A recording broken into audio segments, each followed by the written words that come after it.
So the holiday season, the shopping season has officially begun, and while those big box stores really had their spotlight for Black Friday, this day is all about small businesses. It's music to their ears. At Roundtable Goods, this is the day they've been waiting for. We've been waiting for this day since we've opened. We've been, all of us, gearing up, for the holidays. Juanita Baker owns the shop that showcases handmade goods like knit hats, jewelry, and artwork, all made by women who live in the Houston area. Very unique items, one of a kind. I'm hoping for record-breaking sales. Small Business Saturday gives a boost to many of the mom and pop stores. That day is set aside to support small businesses that really play a vital role in creating jobs and also an economic boost. We're still a relatively new small business. We've only been open for about 6 months now, so we're just really looking forward to everybody coming out on 19th Street. So the mastermind behind Small Business Saturday actually came from American Express back in 2010. In the Heights, I'm Courtney Savala, KPRC, Local 2. Outside Houston's newest Walmart, on one of the busiest shopping days of the year, a blunt message to eager customers. We are calling for consumers to be aware of the high price that people that work at Walmart are paying.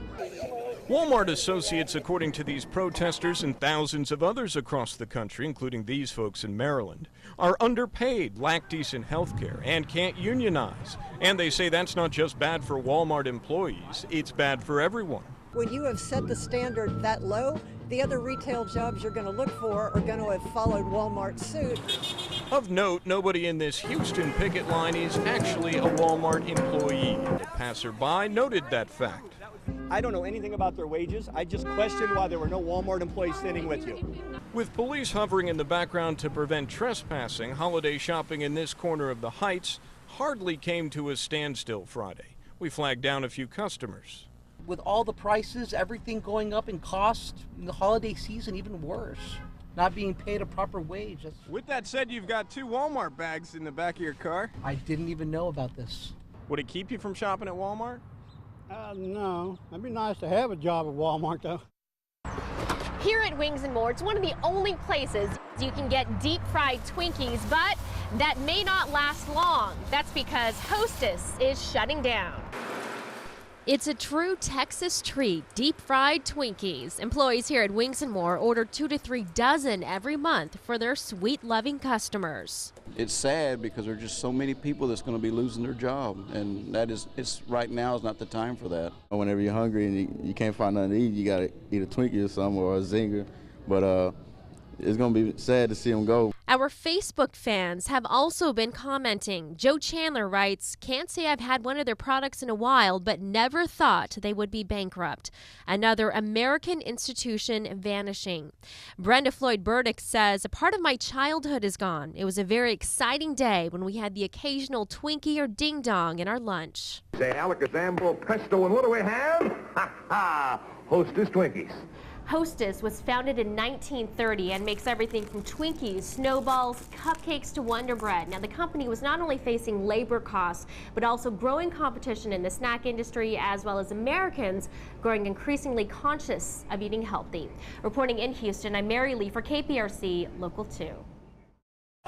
Black Friday is so much more than just a fun chance to load up on stocking stuffers, don't you think? Push one of my kids out, we'll stab one of you mother. For some shoppers, like that guy from Sacramento, Black Friday is blood sport, and people have been known to lose their marbles over off-brand televisions. Case in point, this Georgia Kmart, where folks were pushing, cutting, butting in line to get a $200 42-inch TV. Security never showed up until all the tickets were gone. Then they show up. We don't need them now, it's too late. It was a similar scene in Indianapolis. Some folks stood in line for 8 hours with kids at this Kmart and were angry to learn the store was understocked. There's people right behind us that didn't get the TV tickets that they waited all night for. Perhaps the coolest customer Friday morning was this turkey who perched himself on a car parked at a Missouri Walmart. We're not sure what kind of statement he was making, but hats off to him for not only surviving Thanksgiving, We'll stab one of you mother. but another Black Friday. Just what if the Lone Star State seceded from the Union? Well, it would mean one less star on the United States flag, but just how realistic is it? We spoke to a Rice University professor to find out. Fun for parlor conversations to talk about what if Texas became its own country. Let's talk about what if. What if we seceded from the Union? What could happen? Well, first, it's not going to happen, but if it did, it would probably create a lot of chaos and a lot of problems for Texas. We're so intertwined with the rest of the nation in terms of commerce, trade, probably have a negative impact on the Texas economy. So let's pretend this cup is a rain gauge and the water, government support. But if you take away government funding and you take away the military, like Border Patrol, you're not left with much. I'm definitely born and raised Texan, so I love Texas. But I think American pride is something that's also pretty well-rooted. Texas is just always extreme. This is another extreme moment for Texas. Like Texas on its own, away from like the federal government's like regulations, is kind of frightening. It's terrifying, actually. Well, I guess I would just stay here. I mean, I don't have no problem with it. But even Governor Perry dismisses the issue. He says he doesn't think Texas should secede the Union. Reporting in the Weather Garden, I'm Mary Lee for KPRC, Local 2. Is really difficult to see. This frightening picture of a dolphin stabbed with a screwdriver is devastating for Heidi Whitehead, the executive director of the Texas Marine Mammal Stranded Network in Galveston. Recently, 4 dolphins near the Louisiana, Mississippi, and Alabama coast were found shot and stabbed. One even had its tail torn off. Funding that goes in, donations that people put in to try to save these animals is really unbelievable, and the fact that somebody could intentionally harm an animal like that is really sad.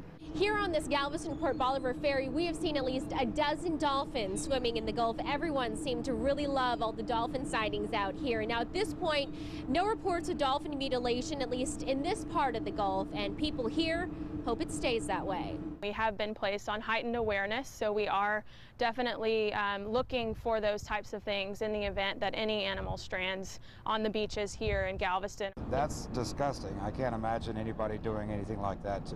We were sitting there watching them, and I told her, I said, you know, if they only knew how much enjoyment they bring us just by coming up, you know, out of the water, I can't imagine somebody doing anything like that.